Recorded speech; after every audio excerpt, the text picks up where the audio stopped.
Você já viu que o assunto de hoje é sério, mas a gente pode aproveitar muito desse assunto, porque informação gera também transformação. E a gente quer fazer essa transformação junto com você. O câncer realmente é um dos principais problemas de saúde pública no mundo e já está entre as 4 principais causas de morte prematura antes dos 70 anos de idade, na maioria dos países. A incidência e a mortalidade do câncer vem aumentando no mundo, em parte pelo envelhecimento, pelo crescimento populacional, como também pelos hábitos e atitudes associados à urbanização, como o sedentarismo, a alimentação inadequada, entre outros fatores. E segundo o Instituto Nacional do Câncer, o INCA, no Brasil, o câncer de intestino, câncer coloretal também, como é o nome, é o segundo mais prevalente entre homens e mulheres, na verdade, é mais prevalente em mulheres e é o terceiro em homens. Será que existe algo que a gente pode fazer para prevenir essa doença? Será que tem cura?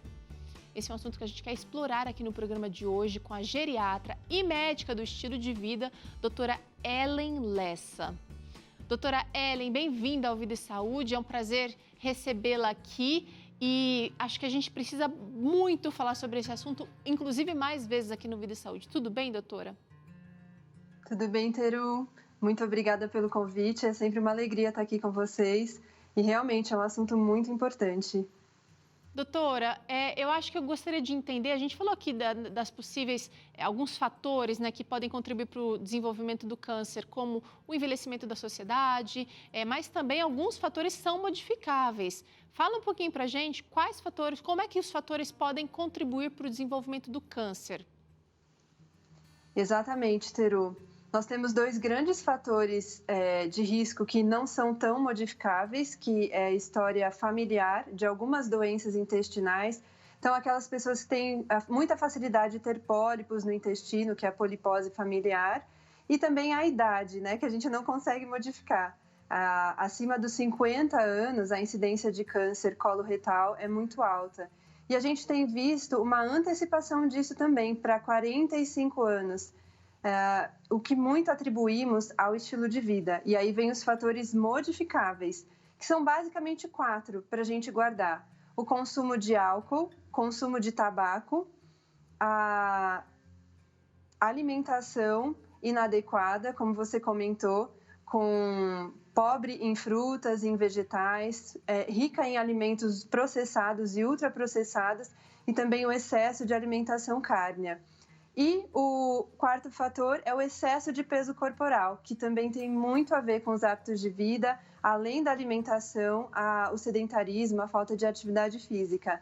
Então, a gente vê que é uma questão de ambiente, de sociedade também, além de escolhas pessoais. Verdade. Doutora, eu queria saber, a gente até tem uma tela aqui que eu queria que a senhora comentasse sobre como é que fica o intestino quando ele é acometido pelo câncer de intestino. Pois é, aí na tela a gente consegue ver essa parte laranja mais forte, que é o intestino grosso, e a parte mais marrom é o intestino delgado. É muito raro ter câncer no intestino delgado. O câncer, ele aparece muito mais nessa parte laranja escura, que é o intestino grosso, que tem 3 partes: a parte direita, que é a ascendente, a parte transversa e a parte descendente, que é a esquerda. E a gente tem também a parte do reto, que vai ali para o ânus. É uma parte que a gente não pode esquecer, porque, infelizmente, muitos cânceres se originam ali, bem na parte final do intestino, que é o reto. E conforme a localização do câncer, a gente pode ter alguns sintomas um pouco diferentes, que até dão algumas pistas para a gente de onde está localizado o tumor, se ele é pequenininho ou se ele é mais extenso. Doutora, agora, você falou de pistas, né? Eu acho que é muito importante a gente entender que o funcionamento do intestino, ao longo da vida, ele precisa ser regular. Qualquer mudança que se prolongue um pouquinho mais, a gente já tem que ficar esperto. A gente tem aqui um quadro com sintomas do câncer de intestino que eu queria que você comentasse pra gente. Um desses sintomas, a gente está trazendo aqui 9, mas pode ser que existam mais. Um desses sintomas seria dor abdominal. Exatamente. O que acontece? A maior parte das pessoas Tem dor abdominal, quem nunca teve, né? Uma Verdade. diarreia, um desarranjo que a gente chama. Agora, quando a dor abdominal é mais localizada, então é sempre no mesmo lugar, ela é constante, vem dia e passa dia, você continua com aquele incômodo e não precisa ser uma dor tão forte, pode ser uma dor mais leve. Se ela é muito persistente, é uma dor que merece ser investigada. Tá. Vamos para o próximo sintoma que você acabou mencionando aí, a diarreia. Eu queria que você explicasse um pouquinho melhor, porque de quando em quando as pessoas podem ter, por exemplo, uma virose que vai vir com diarreia, ou de repente uma intoxicação alimentar que vai ser, inclusive, ajudada pela diarreia, expulsando ali aquela bactéria do intestino. Mas a diarreia que não é normal seria o quê, doutora? É uma diarreia persistente, uma diarreia que pode vir com sangue, com muco, e é aquilo que você comentou no início, a mudança do hábito. Tem pessoas que têm o intestino mais solto, que quando come qualquer comida mais temperada, condimentada, realmente apresenta as fezes mais amolecidas e maior número de evacuações por dia. Mas se isso é uma coisa que sempre foi assim na vida da pessoa, a gente tem que pesquisar outras doenças, como disbiose, alterações da flora intestinal. Agora, se é uma diarreia que não existia antes e não passou em 5 a 7 dias, no máximo 14, que é o quadro agudo de uma virose, também necessita ser investigada. Tá. E principalmente se vier acompanhada de outros sintomas. Que a gente está listando aqui agora, ó. Vem cá com a gente, porque esse sintoma aqui pode ser normal para muita gente, doutora. Eu queria que você explicasse melhor que a prisão de ventre pode significar também um sintoma de câncer de intestino. De que maneira, doutora? A pessoa que tem o intestino parado ou, de repente, faz cocô duro a vida inteira, para ela é normal, ainda assim ela tem risco de ter câncer do intestino? Sim. Se a pessoa tem esse hábito a vida inteira, também precisa investigar para saber o que está causando. Às vezes a falta de água, uma questão alimentar, sedentarismo ou outras doenças. Mas aquela pessoa que teve o intestino sempre reguladinho e, de repente, começa a ficar constipado, sem uso de medicamentos para isso, sem doença de tireoide e descartando outras causas. E começa a ter também uma mudança na forma das fezes, começam a ficar mais afiladas, mais estreitas, é sinal de que as fezes estão tendo alguma dificuldade para passar pelo intestino. E o que pode estar causando essa dificuldade é justamente o câncer crescendo dentro do intestino. Então, a constipação inédita, né? Uma constipação nova, também a mudança no aspecto nas fezes, ficando mais afiladas e mais endurecidas, também chama atenção, também merece investigação. Tá, olha aí, atenção então, gente. Olha esse sintoma aqui. Perda de peso. A perda de peso em câncer de reto e de cólon, ela é um sintoma tardio. No início, que é um câncer de desenvolvimento relativamente lento, né? Pode levar até 10 anos para desenvolver, desde os pólipos, que são aquelas pequenas aumentos de células, até um câncer maior, significativo e que dá sintomas. Então, quanto mais o tempo passa, os sintomas vão ficando mais intensos. A perda de peso, ela não é logo no começo, ela é mais tardia, que vem junto com os próximos que a gente vai falar. Aliás, eu vou virar os dois juntos, porque você até mencionou aqui, olha. Então, esse primeiro aqui, mudança na forma das fezes e também presença de sangue nas fezes. E aqui eu queria que você explicasse um pouquinho, doutora, porque às vezes o sangue ele não vem com uma coloração sangue vivo, né? A pessoa nem consegue identificar de cara que é sangue, aquilo que pode estar presente nas fezes. Exatamente. Muitas outras doenças, como doença hemorroidária, fissura anal, doenças mais ali da portinha de saída, podem levar a sangramento nas fezes e sangue vivo. Também precisam ser investigadas. O câncer, ele pode, de intestino, e principalmente o de reto, dessa parte direita do cólon, ele pode dar sangramento vivo, mas também é muito comum aquele sangramento mais escuro, como se fosse borra de café, mais enegrecido, com um odor bem fétido, um odor bem forte. E tem muitas pessoas que não gostam de olhar para a característica das fezes, né? Termina ali, já dá descarga e nem olha. De vez em quando é importante dar uma olhadinha assim, principalmente se tiverem outros sintomas associados. Legal, olha, é bem interessante, bem importante os pais fazerem isso de vez em quando com as crianças também, mas o adulto, gente, é uma autoanálise que você começa fazendo em casa. Aliás, ajuda muito o profissional de saúde a chegar num diagnóstico, assim, antes de pedir exames, né, doutora? Porque você vai com a queixa, mas você também precisa ir dando pistas para o profissional poder trabalhar e encontrar o problema para solucionar, né? Exatamente. Um sintoma isolado, uma andorinha não faz verão, né? Um sintoma isolado não é suficiente e nem precisa se desesperar se alguém em casa estiver ouvindo e tiver apenas um desses sintomas. Pode ser muitas outras coisas, precisa de avaliação. Mas quando a gente começa a ver a somatória dos sintomas formando um conjunto, aí precisa ser uma investigação mais rápida, com mais urgência. Tá. Vamos para esse outro sintoma aqui, que também pode ser até um sintoma de muitas outras doenças, mas se tiver em conjunto com um desses daqui, cansaço e fraqueza, doutora. Exatamente, o cansaço e fraqueza, junto com a dor de cabeça, que é o próximo, e a anemia, eles andam em conjunto, porque como a gente tem sangramento que pode ser microscópico e não detectarmos ao olhar nas fezes no vaso sanitário, esse sangramento ele pode ir acontecendo aos pouquinhos ao longo de meses e anos. E a longo prazo vai levando à anemia, porque a gente vai perdendo as células de sangue, perdendo junto o ferro. Então, a anemia ferropriva, a gente vai perdendo aos pouquinhos tanto sangue com ferro que a gente começa a ter falta de ferro e dificuldade do corpo fazer as células de sangue, as células vermelhas, os glóbulos vermelhos, porque não tem ferro. Então, leva a falta de ferro, a anemia ferropriva, que leva a fraqueza, cansaço. Muitas vezes a gente detecta no hemograma a anemia e aí, a partir disso, vai fazer a investigação e chega à origem do problema, que pode ser um câncer de intestino. Muito bem, é por isso é tão importante que você se conheça, conheça o seu corpo e os sinais que ele vai dando para você. Agora, doutora, vimos alguns sintomas ali. Que exames existem para saber se existe o câncer de intestino ou não? Bom, como nós comentamos, a presença dos sintomas já denota uma doença mais grave, com estágio mais avançado, com menor chance de cura. Portanto, existe uma política internacional e também nacional de fazermos o rastreamento. O que é o rastreamento? É a realização de exames em quem não sente absolutamente nada, no paciente assintomático. E consiste de duas opções.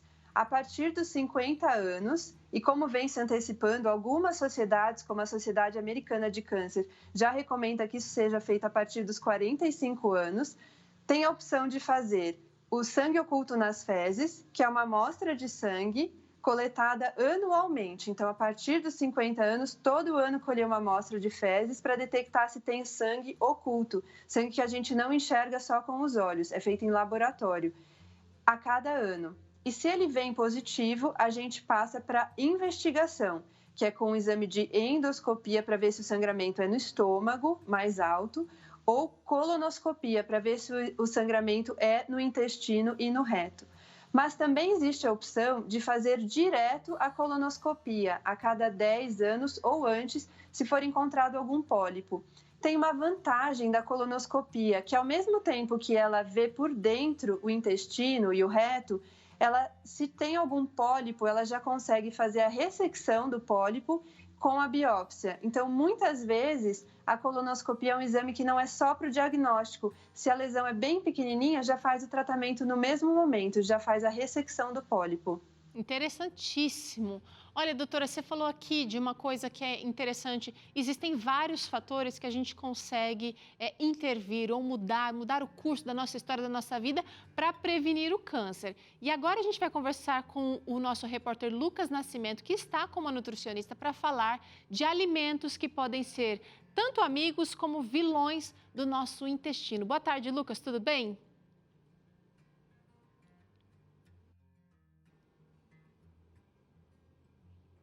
A gente está tentando ajustar a nossa conexão com ele. Agora acho que vai, vamos ver. Oi, Teru, muito boa tarde para você que também está ligadinho no Vídeo Saúde. Olha só, já está na parte da tarde aqui, eu já almocei já faz um tempinho, eu quero mostrar um pouquinho da mesa que está por aqui. Já está me dando uma fome, já vi frutas por aqui, um pouquinho de salada, já vi feijão por aí. Estou pensando, logicamente, no que comer depois, que a fome já está apertando. Só que o programa de hoje é super especial, super importante, falando um pouquinho sobre essa questão de alimentação, da importância do intestino. E o seguinte, eu estou aqui agora com a doutora Nilvânia, a nutricionista, que vai ajudar a gente. Tem alguns alimentos por aqui. Doutora, esses alimentos aqui são essenciais e, se não preparo certo, eles podem ajudar e bastante para o bom funcionamento do intestino, né?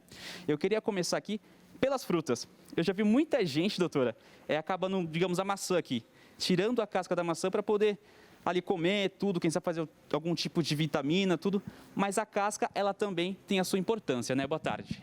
Boa tarde a todos, boa tarde, Teru. Sim, a casca da maçã ou de outros vegetais, ela é riquíssima em fibras. E as fibras, elas ao passar pelo intestino, vão levando todas as toxinas e nesse momento, no caso de um câncer de intestino ou em outro local, é muito importante ter um intestino muito limpo. Então, a importância das fibras na manutenção do nosso intestino. Então, higienizar bem as frutas e, quando possível, ingerir com as cascas sim, porque elas também têm as suas propriedades medicinais, além das fibras. Então, fique à vontade para ingerir com as cascas também. Tranquilo, está vendo as dicas por aí, né, pessoal? Anotando tudo. E olha só, tem outra coisa aqui também, que é a questão das saladas. As folhas aqui, o pessoal já associa quem come salada, realmente é ali mais saudável, tudo. E realmente, elas são importantes, né? Sim, a salada é super importante. Principalmente, nós devemos ingerir o alimento cru primeiro. Então, numa refeição, ao invés de você misturar tudo, fazer aquele prato, arroz, feijão, salada, primeiro faça o seu prato de salada. Coma primeiro o prato de salada, mastigando bem, porque ele vai chegar primeiro no intestino delgado, ele vai dar mais saciedade, vai fazer com que o intestino funcione melhor e você também vai mastigar melhor esse alimento. E você não colocar óleo na salada, para que você não perca a absorção dos minerais, porque os vegetais verdes, escuros, eles são riquíssimos em minerais, principalmente ferro, potássio, cobre, manganês. Então, mas quando você coloca óleo ou azeite, você impede essa absorção. Então, a melhor forma de comer azeite é na oliva, é com azeitona. Então, você coloca umas azeitonas na sua salada, que também tem fibras, e então você vai ter uma boa absorção desses nutrientes, desses minerais, que são também terapêuticos, porque aqui é uma farmácia, sim, não é só simples alimentos, né? Esses alimentos, eles são uma farmácia que vão, além de nutrir, eles vão curar o organismo. Tá vendo, né? Se for usado realmente da maneira correta, tem toda a importância. É como você falou, uma farmácia que a gente tem por aqui, né? Exatamente. Tem um outro porém aqui também, a gente tem aqui o feijão, tem o feijão preto aqui, eles estão na água aqui, estão de molho. Isso é muito importante para o preparo, né? Porque tem gente que acaba fazendo direto. Só que fazendo isso daqui realmente tem lá a sua importância e muito, né, doutora? Sim, é super importante você deixar nesse demolho, porque você vai facilitar o processo de cocção, vai ser menos tempo e além que você vai impedir também a formação de gases. Muitas pessoas não ingerem feijões por conta que formam muitos gases, mas quando você faz esse processo, você diminui. Então, você deixa de molho no mínimo 2 horas ou a noite toda e você lava e coloca para cozinhar. Então, você faz com que esses gases, né, eles já sejam eliminados. Esses oxalatos, eles são eliminados já nesse processo. Tá? Então, é muito importante fazer isso, porque os gases também prejudicam a absorção dos nutrientes. Perfeito, doutora. Agora tem um outro porém aqui também, um outro exemplo, que é a água. A água, logicamente, super importante, mas eu queria que a senhora, com toda a propriedade, falasse novamente para a gente a importância da água. Realmente, o intestino, para que ele funcione bem, ele precisa das fibras, que são a vassoura, e a água. É como se você fosse lavar uma casa suja, né? Você não faz nada sem uma boa vassoura e água. Então, a água, ela vai proporcionar essa limpeza intestinal, além de que o nosso sangue é composto de mais 70% de água, então é no intestino que essa água também é absorvida, então nós necessitamos de água. Então, não adianta você apenas ingerir fibras sem ter a ingestão correta de águas, porque senão o bolo fecal vai ficar muito endurecido, prejudicando também a evacuação. Tá certo. Doutora, muito obrigado pela sua participação aqui no Vídeo Saúde, viu? Tenho certeza que o pessoal de casa anotou todas as dicas ali, já vai saber realmente fazer o preparo. Muito obrigado. Um prazer estar com vocês. Tá certo. Teru, volto com você aí no estúdio. Obrigada, Lucas. Obrigada, doutora Nilvânia. Olha quantas dicas práticas aí, então, para você estimular o bom funcionamento do seu intestino. E eu quero saber agora, da doutora Ellen, quais são os tratamentos mais indicados para o câncer de intestino. Na verdade, doutora, você falou aqui de vários sintomas que podem já mostrar um câncer avançado. A gente falou agora de prevenção porque cuidando do intestino direitinho e percebendo, analisando o hábito intestinal, já é um bom começo. Mas como que é feito o tratamento? O tratamento no cenário ideal, ele é feito direto na colonoscopia. Então, se você veio direto para a colonoscopia como exame de rastreio, mesmo sem sentir nada, ou se você veio através de um exame de sangue oculto alterado para fazer a colonoscopia, o ideal é que já no exame da colonoscopia é visto o pólipo, feita a polipectomia, que é retirar o pólipo, e depois o material vai para análise. Então, muitas vezes, quando a gente vai ver o resultado da biópsia, a gente vê que era sim, aquele pólipo era um câncer e que já foi tratado 100%, porque pegou desde a raiz dele lá na mucosa, a parte de dentro do intestino. Esse é o cenário ideal, em que o câncer tem o maior potencial de cura. Então, ele é feito a partir do rastreamento na fase muito inicial.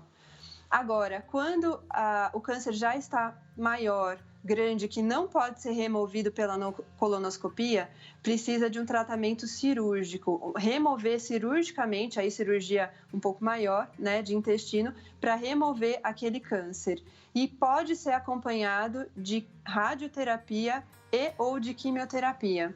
É importante, quando diagnostica um câncer mais avançado, a gente fazer um estudo do restante do corpo, porque muitas vezes pode haver já alguma metástase, como no caso do fígado. Existe tratamento com potencial de cura, mesmo quando já existe metástase para o fígado. Só que quanto mais a doença avança, as chances de cura realmente vão se reduzindo. Mas é um tratamento que tem sido muito eficaz e muito moderno atualmente. Que bom, doutora, ouvir essas informações aqui, saber que a gente pode fazer alguma coisa enquanto assintomático, mas também, no caso de sintomas, você não se desespere. Primeiro, busque a ajuda de Deus, confiança em Deus é imprescindível, mas também procurar auxílio médico e adesão aos tratamentos, bem como a mudança do estilo de vida. Doutora Ellen, muito obrigada pela participação mais uma vez aqui no Vida e Saúde, viu? Fico muito feliz em poder ter contribuído e parabéns pelo programa. Obrigada, doutora. Eu sei que você gosta de Claramente e hoje o Dr. César vai trazer aqui informações importantes sobre a esquizofrenia logo no próximo bloco. E ainda tem receita por aqui, tem a panqueca de banana para a gente fazer junto. Olha que maravilha! Não sai daí não, que a gente já volta.